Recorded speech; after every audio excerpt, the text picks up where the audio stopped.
Nkandla visited President Jacob Zuma's Nkandla home. This as part of Madonsela's probe into security upgrades on the property. The president allowed the request for the visit after meeting with ministers in the security cluster.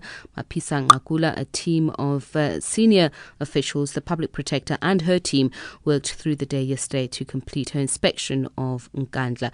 And joining us now on the line to elaborate is the public protector, Advocate Thuli Madonsela. Very good morning to you and thank you very much for speaking to us. Good morning, Tabitha. Good morning to the listeners. Thank you for the opportunity. As I mentioned that this is part of your investigation, if you could just give us a sense of how far your investigation is at the moment. The investigation is almost complete. The writing of the report is complete, except for the information that we gathered yesterday. It still has to be integrated, and we are waiting for just a few small pieces of information that still have to be supplied by organs of state. And hopefully in the next 7 working days we should be done. And would that mean releasing the report? We will not be releasing it to the public for now, to be so. We will be sharing it with affected parties with a view to soliciting their views on whether or not we took everything into account.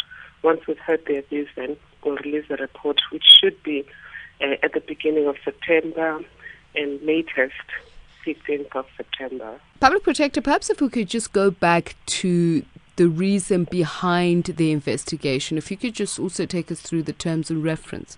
Well, thank you. The key allegations are that the upgrade of security features at the President's house in Nkandla was not done in accordance with the law and prescripts. Procedures were not followed. And then there's also an allegation that the extent of the work was excessive. And lastly, there have been allegations of unethical conduct by the President in either allowing or ordering the work. Just in terms of that, the extensions were excessive comment that you've just made there, how important is a visit or an in-local inspection like you've just done to determine that? Well, it was helpful, but we can't at this stage indicate to the media what our impressions were. But we were primarily trying to find out what was done as opposed to what should have been done. So, following the completion of the report, as you say, it can't be released to the media, what happens then? The provisional report will not be released to the media.